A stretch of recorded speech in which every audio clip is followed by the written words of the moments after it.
علی بھی اگلا سوال ہے، قرآن حکیم میں سیدنا داؤد علیہ السلام کے حوالے سے جو 99 دمبیوں والا واقعہ ملتا ہے، بعض صوفیاء نے اسی واقعہ کے ساتھ اسرائیلی واقعہ جوڑ کر جنید بغدادی کا عقیدہ صحف بھی ثابت کیا ہے، اس میں کتنی حقیقت ہے اور کتنا جھوٹ؟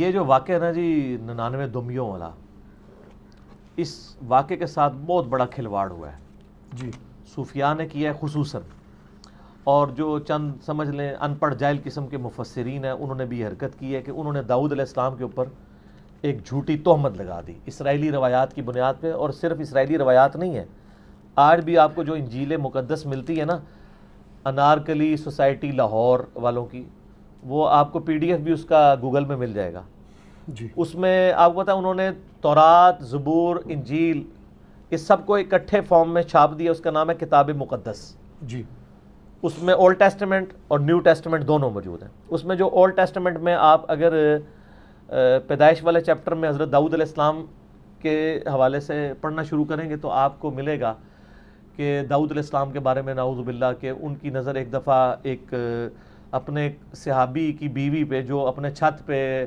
نہا رہی تھی، تو اس حالت میں ان کی نظر اس کے اوپر پڑ گئی تو وہ ان کو بڑی پسند آئیں، تو اس کے خامند جو کہ حضرت داؤد علیہ السلام کا صحابی تھا اس کا نام اوریہ تھا، یہ اوریہ مقبول جان صاحب نے نام اوریہ وہی رکھا ہوا ہے، انہوں تو نہیں رکھا ہوگا ان کے ماں باپ نے، اوریہ نام سے کوئی چیڑ نہیں ہے، تو وہ اوریہ نامی جو تھا ان کا صحابی، اس کو انہوں نے میدان جنگ میں آگے بھیجا اور وہ قتل ہو گیا، اور قتل کروانے کے لیے آگے بھیجا نعوذ باللہ، اور پھر اس کی جو متعلق جو تھی بیوہ اس کے ساتھ شادی کر لی نعوذ باللہ۔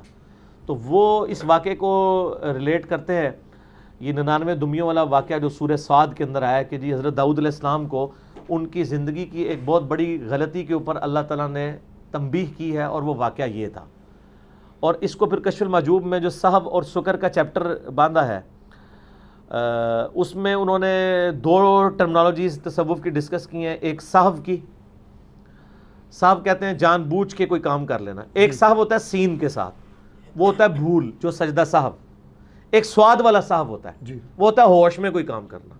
تو کہتے ہیں داؤد علیہ السلام نے یہ ہوش میں کیا تھا کہ انہوں نے نعوذ باللہ اپنی صحابی کی بیوی کے اوپر جو نعوذ باللہ وہ عاشق ہوئے، اور وہ نعوذ باللہ، وہ کہتے ہیں اس کے تحت یہ بات ثابت ہوئی کہ جو صوفیاء ہوش میں بھی خلاف شرع کام کریں نا تو خیر ہے بزرگی ہوتے ہیں، تو جنید بغدادی کا جو عقیدہ صاحب ثابت کیا، اور اس کے مقابلے پہ ایک عقیدہ سکر ہے، سکر کہتے ہیں یہ نشے کی حالت میں ہونا، ہوش میں نہ ہونا، اور یہ بازید بستامی کا یہ اسکول آف تھاٹ تھا۔ اس کو ثابت کرنے کے لیے انہوں نے کہا کہ ہمارے نبی علیہ السلام کی بھی تو نظر ایک دفعہ اپنے صحابی زید ابن حارثہ کی بیوی پہ پڑ گئی نعوذ باللہ، وہ ان کو پسند آئیں، اور اس کی وجہ سے اللہ نے اس صحابی کے دل میں اپنی بیوی کی نفرت ڈال دی، انہوں نے طلاق دی اور خود حضور نے شادی کر لی سیدہ زینب سے۔ اب یہ آدھی بات تو درست ہے کہ سیدہ زینب سے شادی کی، اور وہ زید ابن حارثہ کی بیوی بھی تھی، باقی جو سٹوری میں رنگ بھرے ہیں وہ انہوں نے من گھڑت جھوٹی روایتوں کا سہارا لیا ہے۔ تو اس کے اوپر تو میں عرصہ دراز سے یعنی بول رہا ہوں، میرا یوٹیوب پہ ایک کلپ بھی ہے، نبی الاسلام کو بدنام کرنے والے واقعات ایسے ہماری کتابوں میں داخل کیے گئے۔ تو سکر بارل یہ صاحب اور سکر 2 ٹرمز ہیں، آپ کشف المحجوب کے اندر پڑھ سکتے ہیں۔ میں بزرگوں کو کچھ نہیں کہہ رہا، ان کی کتابوں اور چھاپنے والوں کو کہہ رہا ہوں، بزرگوں کے ساتھ ہمارا لینا دینا کوئی نہیں ہے جی، وہ جانے اور اللہ کا معاملہ جانے جی، ہم تو کہہ رہے ہیں جو اس وقت کتاب موجود ہے جس میں ایسے فاسد نظریات ہیں ان کتابوں کی پرنٹنگ بند ہونی چاہیے۔ تو وہاں پہ صاحب والا معاملہ اوریہ کی بیوی کے ساتھ یہ والا سارا چکر انہوں نے اس سے ثابت کیا، اور پھر قرآن کے ساتھ اس کو ریلیٹ کرتے ہیں یہ لوگ۔ یہ سورہ صاد جو ہے نا جی پارہ نمبر 22 کے اندر آتی ہے سورہ صاد، اس کے اندر یہ حضرت داؤد علیہ السلام کا یہ والا واقعہ موجود ہے، بالکل پارہ نمبر 22 نہیں ہے، یہ 23 ہے۔ اعوذ باللہ من الشیطان الرجیم، بسم اللہ الرحمن الرحیم۔ یہ آیت نمبر 21 سے آنورڈ ذکر آتا ہے کہ 2 لوگ جو ہیں وہ حضرت داؤد علیہ السلام کے گھر میں داخل ہوتے ہیں اپنا مقدمہ لے کے، صحیح، کہ آپ فیصلہ کریں۔ ظاہر ہے داؤد علیہ السلام حکمران بھی تھے، اور ساتھ ظاہر ہے کہ اس وقت جو حکمران ہوتا تھا وہ جسٹس کا کام بھی وہی کرتا تھا۔ اعوذ باللہ من الشیطان الرجیم، وَهَلْ أَتَاكَ نَبَأُ الْخَصْمِ إِذْ تَسَوَّرُوا الْمِحْرَابَ، اور کیا تمہارے تک وہ جھگڑنے والوں کی خبر پہنچی جب وہ محراب کے اندر داخل ہوئے، اب بعض لوگ کہتے ہیں یہ دو فرشتے تھے جو انسانی شکل میں حضرت داؤد علیہ السلام کی توجہ دلانے کے لیے آئے، بعض کہتے ہیں نہیں، واقعی فزیکلی اس زمانے کے کچھ نیک لوگ تھے جو حضرت داؤد علیہ السلام کی غلطی پر ان کو آگاہ کرنا چاہتے تھے، اور اس کے لیے انہوں نے ایک فرضی ایک کیس بنایا۔ اذا خلوا علی داود، جب وہ داؤد علیہ السلام کے اوپر داخل ہوئے، ففزع منہم قالوا لا تخف، تو جب وہ ظاہر ہے کہ جب اچانک آپ کی اس طریقے سے گھر کے اندر کو بندہ داخل ہو جائے تو بندہ گھبرا جاتا ہے، یہ کدھر سے داخل ہو گئے ہیں، جی یعنی مین گیٹ سے بھی نہیں ہے، تو انہوں نے کہا آپ ڈریے مت۔ خصمان بغا بعضنا علی بعض فاحکم بیننا بالحق ولا تشتت واہدنا الی سواء الصراط، تو انہوں نے کہا کہ جی آپ ہمارے درمیان حق کے ساتھ فیصلہ کریں، کسی ایک کی طرف داری لینے کی ضرورت نہیں ہے، ہمیں رائے راست کے اوپر آپ چلائیں۔ ان ھذا اخی، یعنی وہ جو مظلوم تھا وہ دوسرے بندے کی طرف اشارہ کر کے کہنے لگا کہ یہ میرا بھائی ہے، لہو 99 نعجہ، اس کے پاس 99 دھومیاں ہیں، ولی نعجۃ واحدہ، جبکہ میرے پاس ایک ہی دھمبی ہے۔ فقال اکفلنیھا وعزنی فی الخطاب، اور یہ مجھے کہتا ہے وہ جو تیرے پاس ایک دھمبی ہے نا یہ بھی مجھے دے دے، اور اپنے یعنی گفتار کے زور پہ مجھ پہ غلبہ بھی چاہتا ہے، یعنی وہ سینچری کرنے کے چکروں میں ہے، اپنے پاس اس کے 99 دھمیاں موجود ہیں اور میرے پاس تو ہے ہی ایک دھمبی ہے، اور مجھے یہ کہہ رہا ہے کہ وہ ایک دھمبی بھی مجھے دے دو، تو میرے پاس تو ہے ہی ایک ہے، بجائے کہ میرے ساتھ اپنی دھمیاں شیئر کرتا، مجھ سے میری ایک بھی مانگ رہا ہے اپنی سینچری کرنے کے چکر میں۔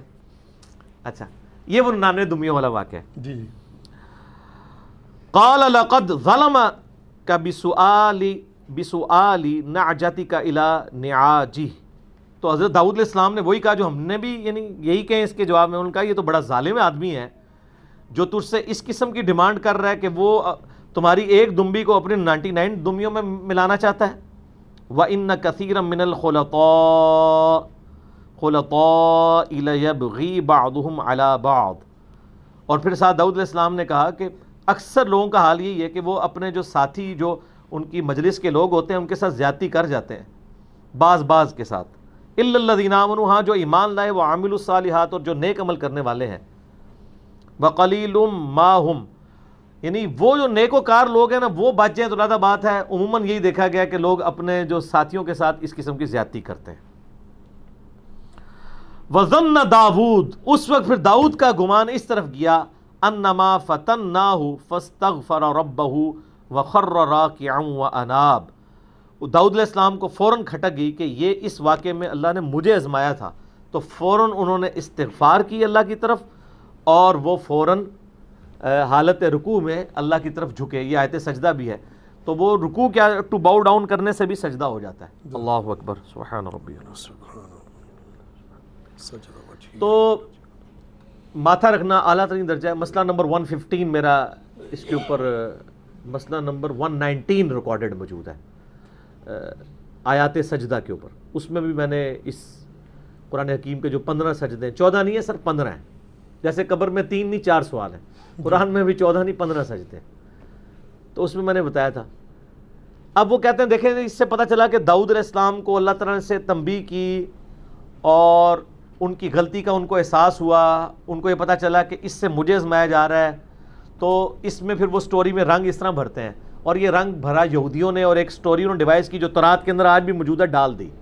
وہ کہتے ہیں اصل میں حضرت داؤد علیہ السلام کی 99 بیویاں تھیں اور ان کے صحابی کی بیوی ایک تھی، وہ اس ایک بیوی کو اپنے ساتھ رکھنا چاہتے تھے اور اس صحابی کو آگے مروا دیا، اس کی بیوی سے شادی کر لی، اور اس کے بعد اللہ تعالیٰ نے ان کو احساس دلایا کہ تم نے تو یہ بہت غلطی کی ہے، تو وہ اس سٹوری میں رنگ بھرتے ہیں، حالانکہ قرآن پاک نے اس کو بریف نہیں کیا۔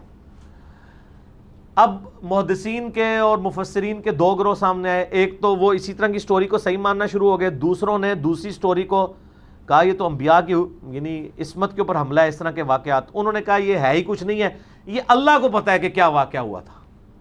اب اس سے بھی جان نہیں چھوٹتی ہے، اس میں داد دوں گا مولانا مودودی رحمہ اللہ تعالیٰ کو، جنہوں نے بڑی محنت کر کے تورات سے وہ آیات ڈھونڈی اور پھر پرانے مفسرین میں سے صحابہ اکرام کے جو اقوال نقل ہوئے ہیں ان کو ڈھونڈ کے ایک آپٹیمل سلوشن دیا ہے۔ میرے علم کے حد تک میں نے جتنی تفاسیر پڑھی ہیں، ابن کثیر کو بھی یہ مسئلہ سمجھ نہیں آیا، وہ بھی کہنے لگے جی بس یہ واقعات ہیں، اللہ کو پتہ ہے یہ کیا واقعہ ہوا تھا۔ وہ اللہ کو پتا تو عام آدمی کو کیسے پتا چلے گا یہ واقعہ کیا ہے؟ یہ تو عام کے لیے بیان ہوا ہے نا. جی. تو مودودی صاحب نے جرأت کی, انہوں نے کہا بھی جو سب سے پہلی تفسیر ابن جریر لکھی گئی ہے امام طبری کی رحمہ اللہ, انہوں نے ابن عباس کا قول نقل کیا ہے کہ یہ ایسا ہوا نہیں تھا, نہ اس طرح کا واقعہ تھا. واقعہ کچھ یوں تھا کہ اس زمانے کے اندر یہ مستعمل تھا کہ اگر کسی شخص کو کسی بیوی کی خوبی پتہ چلتی تھی, کسی کی بیوی کی, تو وہ اس کے سامنے آفر کرتا تھا کہ تمہاری بیوی میں یہ کوالٹیز ہیں, میں چاہتا ہوں اس سے شادی کروں, تو تم اپنے بھائی کے ساتھ اس نے سلوک کرو, تو اگر تم اسے چھوڑ دو تو میں اسے شادی کرنا چاہتا ہوں. یہ آفیشلی کیا جاتا تھا. جس طرح عرب کے معاشرے میں آج بھی آپ کسی سے جا کے اس کی بیٹی کا رشتہ مانگ سکتے ہیں, پاکستان میں مانگ سکتے ہیں, تو ہمارے کلچر میں تو برا ہے. عرب کے کلچر میں یہ کوئی معیوب چیز نہیں ہے, نہ اسلام کے کلچر میں یہ کوئی معیوب چیز ہے. اچھا, نبی علیہ السلام کو شادی کا پیغام جو ہے وہ حضرت خدیجہ نے بھجوایا تھا نا جی. کیا آج کوئی عورت کسی مرد کو پیغام بھجوا سکتی ہے میں آپ سے شادی کرنا چاہتی ہوں؟ نہیں. تو پھر ہم کون سے مسلمان ہیں؟ ہم کلچرل مسلمان ہیں, ہم ہندوانہ کلچر کے مسلمان ہیں. اس طرح اس کلچر میں بھی یہ چیز تھی, یعنی اسلام کے کلچر سے کی میں بات نہیں کر رہا ہوں, بنی اسرائیل میں کہ کوئی کسی کو کہہ سکتا تھا. دیکھیں ایک فارم تو اس کی ہمارے ہاں بھی تو آئی ہے نا, جب مہاجرین ہجرت کر کے گئے ہیں مدینہ شریف سب کچھ چھوڑ چھاڑ کے, تو کئی انصار نے نہیں کہا, کسی کی 2 بیویاں تھیں, انہوں نے کہا ان دونوں میں سے ایک پسند کر لو, میں تمہارے لیے چھوڑ دیتا ہوں. سبحان اللہ, بے شک ایسا بڑی بات ہے. یہاں پہ کوئی اپنی بیوی چھوڑتا ہے کیا؟ کوئی یعنی اپنی بچی کا بھی رشتہ دینے کے لیے کسی نیک مرد کو تیار ہوتا ہے؟ ہم نے اپنے جاننے والوں میں یہ ایسی چیزیں آبزرو کی ہیں کہ کئی لوگوں نے صرف لڑکے کی داڑھی دیکھ کے تو رشتہ چھوڑ دیا, اور بعد میں بھی جا کے پھر ان کے ساتھ جو کچھ ہوئی ہے نا, تو وہ اللہ نے ان کو دنیا میں سزا دی ہے. اسی طریقے سے کئی مرد ہیں صرف یہ کہ یہ تو بچی جو ہے یہ تو نقاب کرتی ہے, یہ معاشرے کے ساتھ چل نہیں سکتی ہے, تو رشتہ چھوڑا ہے, اور بعد میں جو کچھ پھر ان کے ساتھ ہوئی ہے نا اللہ نے دنیا میں سزا دی ہے. ایسے معاملات بھی ہو جاتے ہیں. جب آپ کا دین پرائورٹی نہیں رہے گا تو پھر اللہ تعالیٰ سے تو آپ کوئی ایکسپیکٹ نہ کریں کہ اللہ تعالیٰ آپ کا خیال کرے گا یا لحاظ فرمائے گا کسی مسئلے کے اندر. تو واقعہ یہ تھا جو ابن عباس سے اس طرح کا قول, پھر مودودی صاحب نے پورا اس کو, یعنی تفہیم القرآن میں آپ سورہ 7 کی آیت نمبر 22 سے آن ورڈ اس کی تفسیر پڑھیں تو انہوں نے پورا بتایا کہ یہ صرف حضرت داؤد علیہ السلام نے ارادہ کیا تھا, اور اس کا اظہار انہوں نے اس صحابی کی ساتھ کیا. جب یہ کیا اظہار بس اتنا واقعہ تھا, اس کے ساتھ کچھ بھی چیز نہیں جڑی ہوئی تھی, تو اللہ تعالیٰ نے ان کی تنبیہ کر دی ان کو. اور یہ 99 ایک کثرت کے طور پہ, یہ نہیں کہ حضرت داؤد کی 99 بیویاں تھیں, کثرت کے طور پہ یہ بات ہوئی ہے. تو اس وقت ہوتی بھی تو کوئی ایسا مسئلہ بھی نہیں تھا, اس شریعت کے اندر یہ والی لمیٹیشن نہیں تھی جو ہماری شریعت میں 4 والی ہے. جی. تو سپوز اگر 99 تھی بھی تو اللہ تعالیٰ نے اس کی طرف یعنی ایک توجہ دلائی کہ آپ یعنی آپ کے منصب کے شان شان نہیں ہے چیز. بعض اوقات چیزیں جائز ہوتی ہیں لیکن شان شان نہیں ہوتی. جیسے سنن نسائی کے اندر ایک حدیث موجود ہے کہ عبداللہ بن سعد ابی سرا یہ ان 4 بندوں میں سے تھا جن کے بارے میں نبی علیہ السلام نے فرمایا تھا یہ غلاف کعبہ میں بھی چھپے ہونا, ان کو قتل کر دینا. تو ان میں ایک اکرمہ بن ابی جہل بھی تھے جو بھاگ کے چلے گئے, اور وہ راستے میں سمندری طوفان آ گیا, تو ادھر سب اللہ کو پکارنا شروع ہو گئے. انہوں نے کہا اللہ کیا بتوں کو کیوں نہیں پکارتے؟ انہوں نے کہا ادھر بت نہیں کام آتے, اللہ ہی کام آتا ہے. تو انہوں نے کہا یا اللہ مجھے بچا لے تو میں نبی کے ہاتھوں میں ہاتھ دے کے اسلام قبول کروں گا. وہ بچ گئے تو آ کے چوری چھپے آ گئے, حضور علیہ السلام سے امان مانگی, آپ نے معاف کر دیا. حالانکہ فتویٰ نکلا ہوا تھا. باپ دیکھ لیں امت کا فرعون ہے ابو جہل, اور بیٹا جو ہے اکرمہ بن ابی جہل صحابی ہے رضی اللہ تعالیٰ عنہ, اور یہ جنگ یرموک میں رومن امپائر کے خلاف لڑتے ہوئے شہید بھی ہوئے ہیں. تو انہی میں ایک عبداللہ بن سعد ابی سرا تھا, وہ حضرت عثمان کا رشتہ دار تھا. تو حضرت عثمان غنی رضی اللہ تعالیٰ عنہ نے رشتہ داری کی وجہ سے اسے چھپا لیا اور اچانک لا کے حضور کے سامنے پیش کر دیا. آپ علیہ السلام نے رخ انور پھیر لیا, پھر دوسری طرف سے کہ حضور اس کی توبہ قبول کر لیں. اب وہ کاتب وحی تھا اور مرتد ہوا تھا. بخاری مسلم میں آتا ہے نا, کاتب وحی مرتد ہو گیا تو اس کو دفناتے تھے تو زمین باہر پھینک دیتی تھی. یہ بہت بڑا جرم تھا, تو نبی علیہ السلام اس کو معاف نہیں کرنا چاہتے تھے. دوسری طرف سے آپ نے رخ انور پھیر لیا, تیسری دفعہ چوتھی دفعہ آپ نے کہا چلو ٹھیک ہے اس کا اسلام قبول ہے. اب یہ لانا بات ہے, یہی بندہ پھر حضرت عثمان کی شہادت کا سبب بھی بعد میں بن گیا. تو آج کی ڈیٹ میں صحابی ہیں, صحابی ہونے کی وجہ سے ہم ان کا احترام کرتے ہیں. عبداللہ بن سعد ابی سرا, جب وہ چلے گئے تو نبی علیہ السلام نے فرمایا یار تم میں کوئی ایک شریف آدمی بھی ایسا نہیں تھا, تم دیکھ رہے ہو کہ میں رخ انور اپنا پھیر رہا ہوں تو تم اٹھ کے اسے قتل کر دیتے, جب میں نے تمہیں کہا غلاف کعبہ میں بھی قتل کر دو تو تم میرے سامنے جب وہ آیا تم نے اس کو قتل کیوں نہیں کیا, جب تم دیکھ بھی رہے ہو کہ میں اس کی توبہ بھی ایکسیپٹ نہیں کر رہا ہوں. تو صحابہ نے کہا یا رسول اللہ آپ ایک دفعہ آنکھ سے اشارہ کر دیتے نا ایسے کر کے تو دیکھتے ہم کیا کرتے. تو آپ نے فرمایا نبی کے لیے یہ شایع نہیں ہے کہ وہ آنکھ سے اشارہ کرے, نبی کا اخلاق اعلیٰ ترین ہوتا ہے. ویسے آنکھ سے اشارہ کرنا کوئی بری چیز نہیں ہے لیکن نبی کے شان شان نہیں ہے. اسی طرح یہاں بھی نبی کے شان شان نہیں ہے کہ وہ کسی صحابی سے کہے کہ تمہاری بیوی کی خوبیاں مجھے پتہ چلی ہیں تو میں اس سے شادی کرنا چاہتا ہوں, تم اسے اللہ کے لیے چھوڑ دو. عام بندے کے لیے کوئی مسئلہ نہیں ہے لیکن جن کے رتبے اعلیٰ ہوتے ہیں ان کے تو مسئلہ ہوتا ہے. تو وہ اتنا تھا بس, اللہ نے جب ان کی توجہ دلائی معاملہ ختم ہو گیا.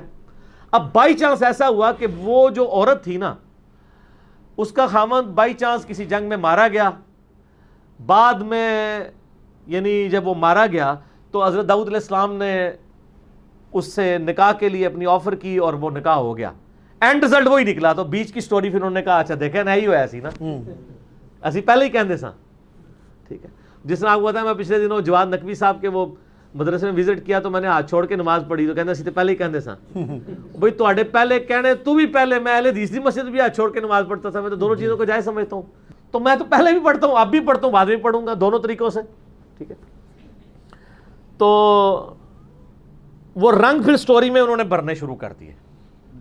اصل میں یہ واقعہ تھا 99 دمیوں والا اور ایک بڑا کریٹیکل واقعہ ہے. میرے علم کی حد تک تفہیم القرآن کے علاوہ آپ کو کوئی تفسیر نہیں ملے گی جس میں آپٹیمل سلوشن اس حوالے سے بتایا جائے کہ چیزیں کیا تھیں اور قرآن پاک نے کس واقعے کی طرف اشارہ کیا. باقی اس لیول کی چیز ہوتی تو بہت بڑے لیول کے اوپر قرآن و حدیث کے اندر وہ واقعہ نقل ہوتا. باقی یہ بات بھی درست ہے کہ عصمت انبیاء کا عقیدہ جو ہمارے ہاں پایا جاتا ہے اہل سنت کے ہاں اور اہل تشیع کے ہاں, کتاب و سنت اسے سپورٹ نہیں کرتی جو اسٹیبلش عقیدہ ہے. ہمارے ہاں یہ عقیدہ پایا جاتا ہے کہ نبی غلطی کر ہی نہیں سکتا. جی, پھر جب ہم ان سے پوچھتے ہیں اچھا یہ بتائیں کہ حضرت آدم علیہ السلام سے کیا ہوا تھا, وہ کہتے ہیں لغزش. اس کے لیے لفظ کچھ اور رکھا ہوا ہے. آپ اس کو لغزش کہہ لیں, خطا کہہ لیں, غلطی کہہ رہے ہیں, الٹیمیٹلی کیا ہوا تھا, اللہ کی نافرمانی ہو گئی تھی نا. جی اچھا یہ بتائیے کہ حضرت نوح علیہ السلام کے بارے میں قرآن میں آتا ہے کہ انہوں نے اپنے کافر بیٹے کے لیے دعائے مغفرت کی تھی تو اللہ نے کتنے سخت لفظ استعمال کیے, نوح جاہلوں میں سے نہ ہو. تو یہ حضرت نوح سے کیا ہوا تھا, غلطی ہوئی. اچھا جی, پھر حضرت موسیٰ علیہ السلام سے ایک بندہ جب قتل ہو گیا تھا وہ کیا ہوا تھا, وہ بھی غلطی. پھر نبی علیہ السلام کے بارے میں جو آتا ہے کہ آپ کی منہ سے بددعا نکل گئی تھی غزوہ احد کے موقع پر, اور قرآن میں آیا نبی آپ کو کوئی اختیار نہیں ہے کسی شے کا, آپ نے یہ بات جو کی ہے.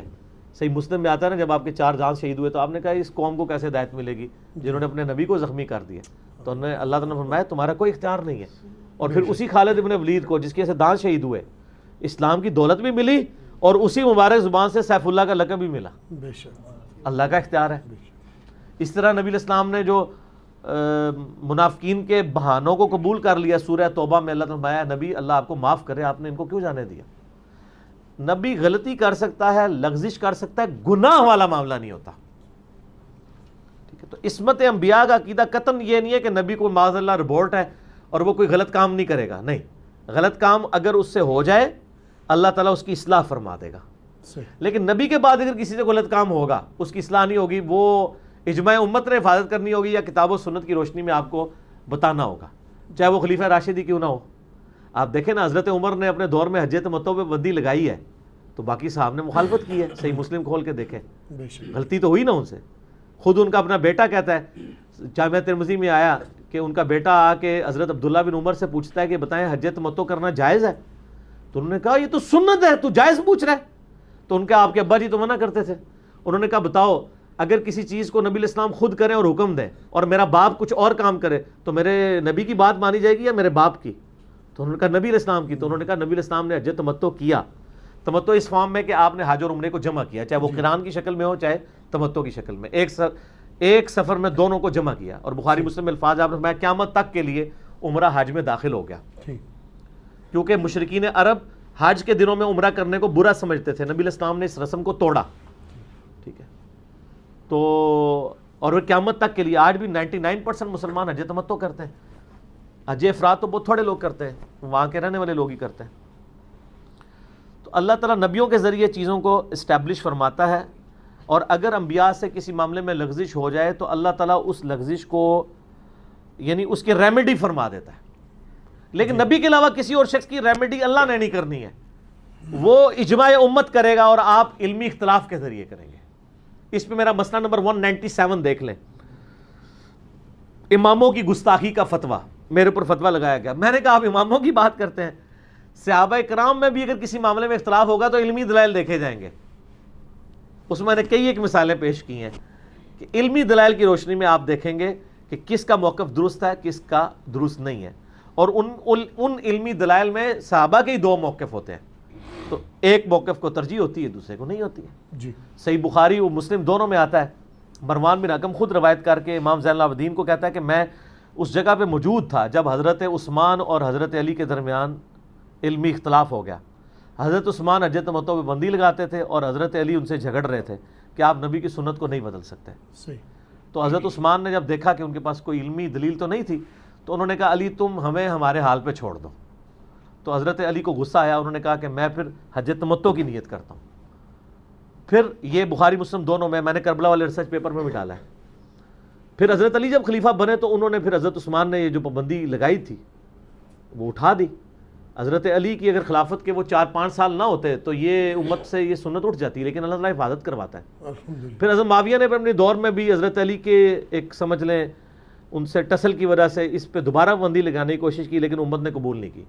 آج پوری امت حجۃ تمتع کرتی ہے، پاکستان، انڈیا، بنگلہ دیش، جتنے دوسرے لوگ ہیں حجۃ تمتع کرتے ہیں. پریکٹیکلی امت کے اجماع نہیں، دو خلفائے راشدین حضرت عمر اور عثمان رضی اللہ عنہما وعلیہم السلام کے حکومتی ڈیسیژنز کو چھوڑ دیا ہے. تو یہ ہے جو اجماع امت کی حفاظت کرتا ہے. جو نبی علیہ السلام فرمایا میری امت کبھی گمراہی پہ جمع نہیں ہوگی. اجماع امت اتنی بڑی دولت ہے کہ خلیفہ راشد بھی اگر کوئی غلط ڈیسیژن کرے تو اجماع اس ڈیسیژن کو چینج کر دے گا. اجماع جو ہے اس امت کی حفاظت میں کھڑا ہوا ہے. ٹھیک ہو گیا. یہ المستدل الحاکم میں صحیح سند کے ساتھ ہے 399 نمبر حدیث کے. نبی علیہ السلام فرمایا کہ جماعت پہ اللہ کا ہاتھ ہے، میری امت کبھی بھی گمراہی پہ جمع نہیں ہوگی. امت خود بخود حفاظت کرے گی. اس قرآن کی حفاظت کا ذریعہ بھی اللہ نے امت کو بنایا ہے اور دین کی حفاظت کا ذریعہ بھی امت کو. علماء کو نہیں سر، علماء تو ایک دوسرے کو کافر بھی کہتے ہیں، ایک دوسرے کو بدعتی بھی کہتے ہیں.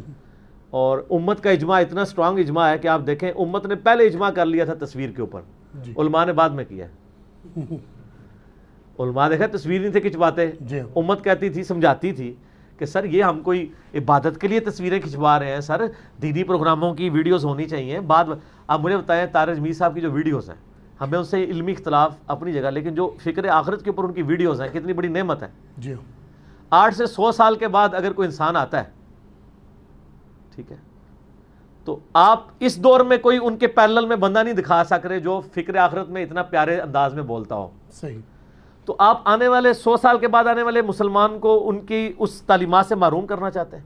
بالکل ٹھیک. اگر ان کی ویڈیوز ریکارڈ نہ ہوتی اور وہ ریجڈ رہتے اسی طریقے سے جس طرح رائے ونڈ والے ہیں جی، تو آج پبلکلی ان کی چیزیں تو سامنے نہ آتی. تو وقت کے ساتھ انسان لرن کرتا ہے.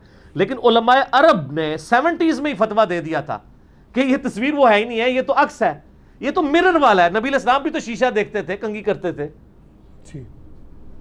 وہ سٹل تو نہیں ہوتا تھا اور وہ عکس ہوتا تھا اسی بندے کا. تو یہ بگاڑ والا معاملہ نہیں ہے، تعظیم والا معاملہ نہیں ہے. اور 80s میں ہی آپ دیکھیں ڈاکٹر اسرار صاحب رحمہ اللہ تعالیٰ، ڈاکٹر طاہر القادری صاحب، ان کو اسی زمانے میں ویڈیو کا مسئلہ سمجھ آ گیا تھا جو باقی علماء کو آ کے 21ویں صدی میں سمجھ آیا. اب تو آلموسٹ سب کو سمجھ آ گیا ہے، اور ایسا سمجھ آیا کہ وہ ہمارے ایک بھائی کہتے ہیں کہ پہلے ویڈیو حرام تھی، پہلے کیا تھی؟ حرام. اس کے بعد مباح ہو گئی کہ خیر ہے، جائز ہے، حرام نہیں ہے. اس کے بعد جناب مستحب ہوئی کہ یہ تو بہتر ہے جی، ثواب کا کام ہے، تو ویڈیو بنانی چاہیے، علم کی ترویج ہو. اور اب واجب ہو گئی. آپ ویڈیو بغیر سٹارٹ نہیں ہوتے.